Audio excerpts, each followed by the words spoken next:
My husband faked his own death to escape our crushing mortgage debt. I just found his Tinder profile in the Bahamas. My husband's funeral cost exactly $8,900 that I had to put on a high-interest credit card because his life insurance company told me no body meant no payout. Exactly 2 weeks later, I was sitting on the floor of our empty house, and I found him on Tinder in the Bahamas, with a girl sitting on his lap, and a bio that actually said, "Living my best dead life." I stared at the glowing screen in the dark and realized I had just matched with my dead husband. His name is Michael. We owed over $370,000 on a house that was literally rotting from the inside out. There was thick black mold creeping up the drywall in the laundry room, and we had an adjustable rate mortgage that had adjusted straight to hell. I was working double shifts at the emergency room as a medical tech, wiping blood off the floor just to buy groceries. Michael was supposed to be driving for DoorDash while the kids were at school. He was not doing that. He was sitting on a couch in his sweatpants, day trading our mortgage money and losing every single cent. The night before he died, he actually made dinner. He never cooked. He made steak, roasted asparagus, and poured my favorite cheap wine. He sat across from me and kept saying that I was going to be okay, and that I was so much stronger than he was. I honestly thought he was being sweet. I thought he was just apologizing for being a financial failure.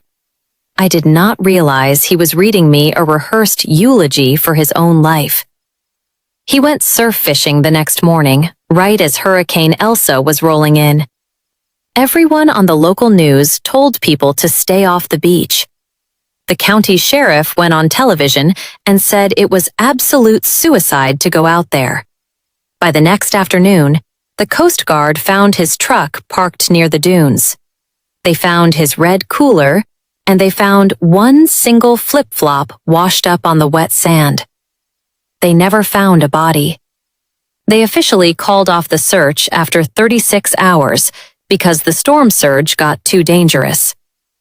We held a small memorial service at a local church with a completely empty wooden urn. My son, who had just turned 5, pulled on my dress and asked me why we were burying a box of air. My daughter was 8. She did not cry at all.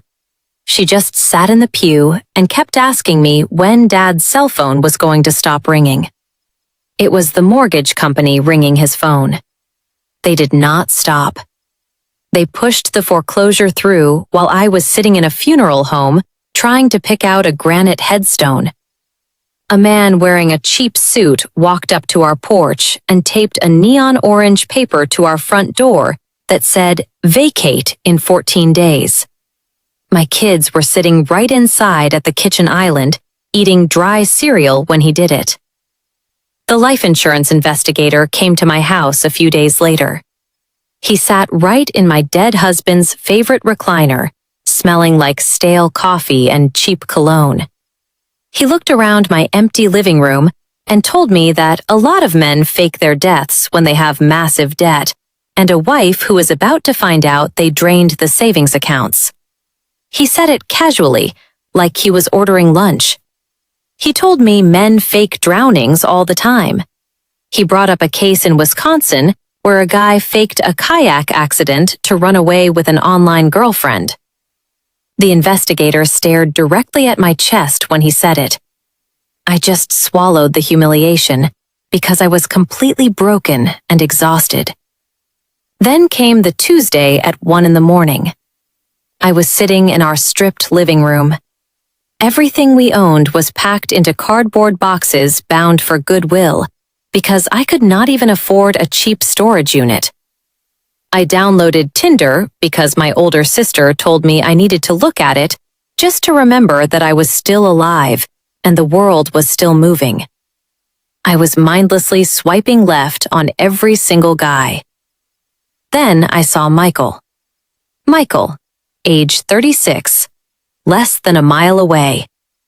Except the app had glitched on his location settings, and clearly displayed Nassau, Bahamas. He had the exact same crooked nose from when he broke it playing baseball in high school. He had the exact same faded tattoo on his left forearm. It was our kids' initials, J and E, that he got right after our son was born. He was holding a blonde woman on his lap at a crowded beach bar. Ex-finance guy. Faked my death, started over. No baggage, no drama, no kids.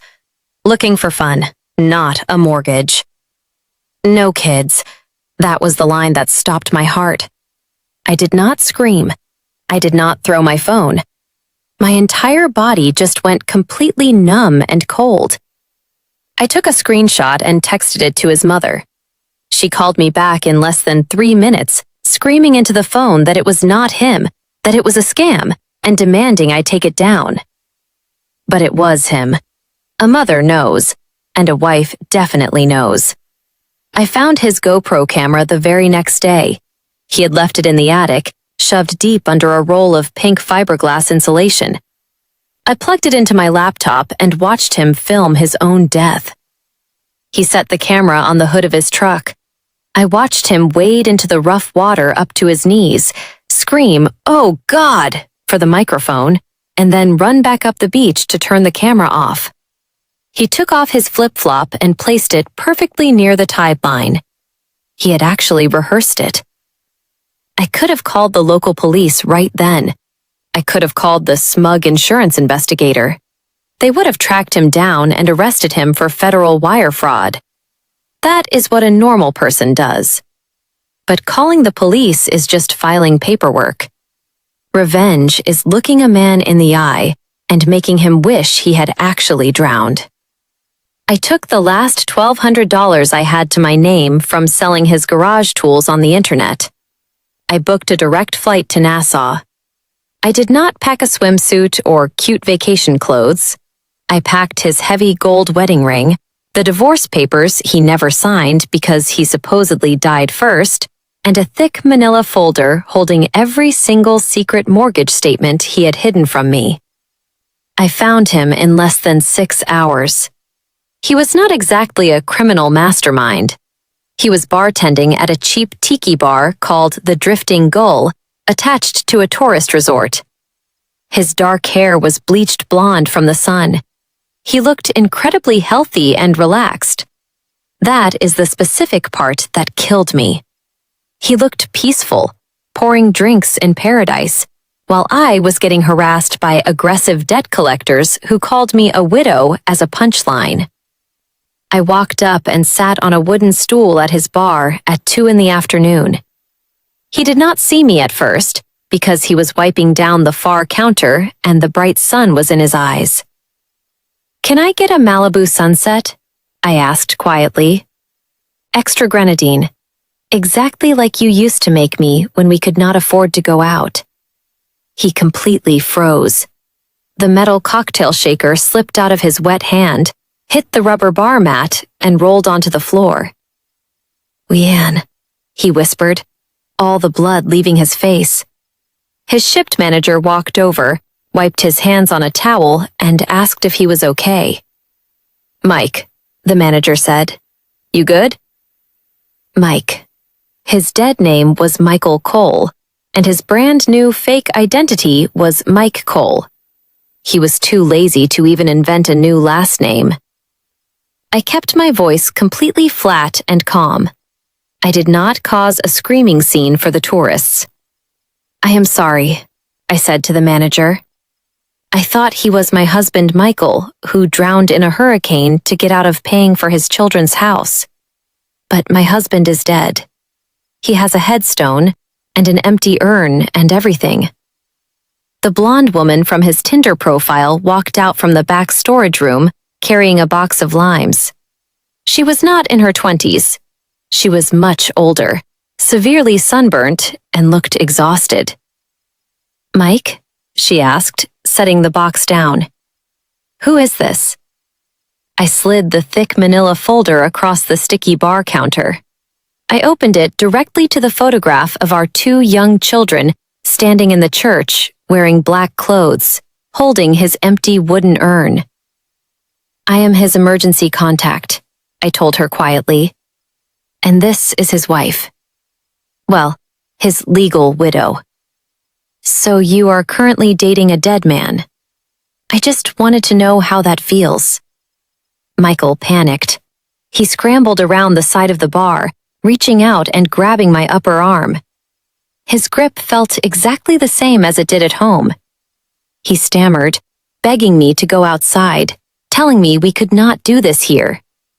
I ripped my arm away from him so hard he stumbled backward. The most intense part of the afternoon was not the reveal. It was what I forced him to do next. I did not yell or throw a drink. I pulled my stool in, sat down, and ordered a plate of food. I made him serve it to me. I made him stand frozen behind the bar while I ate my fries. His new girlfriend stared at him, and the tourists stared at the tension, and the silence was suffocating. "Do you have any idea what happened after you decided to die?" I asked him, chewing my food. "The bank took our house. Your daughter started wetting the bed every single night. Your son asks the smart speaker in the kitchen if dead dads can hear you talk. I had to look my mother in the eye and tell her I could not afford to bury my husband and keep a roof over my kids. I had to borrow money from my sister to pay for the funeral you probably watched pictures of on Instagram." "I was going to send you money, Leanne," he stammered, his voice cracking, looking around the bar like a trapped animal. "I promise I was. I just needed to get on my feet first." I actually laughed. It was a dry, hollow sound. "You are on your feet, Michael," I said. "You are standing right in front of me on a beach. And you have no baggage, right? No drama, no kids." The blonde girlfriend did not say a word. She just looked down at the photograph of the kids holding the urn, looked at Michael with absolute disgust, untied her work apron, threw it on the wet floor, and walked away down the beach. I wiped my mouth with a napkin, stood up, and placed $5 on the bar. "I am not going to report you," I told him, watching the panic settle into his eyes. "I am not going to call the island police and have you arrested. You are already dead. In America, Michael Cole does not exist anymore. Your social security number is flagged as deceased. You cannot get a corporate job. You cannot renew a passport. You cannot open a bank account. If you ever try to step foot on American soil again, you go straight to federal prison for wire and insurance fraud.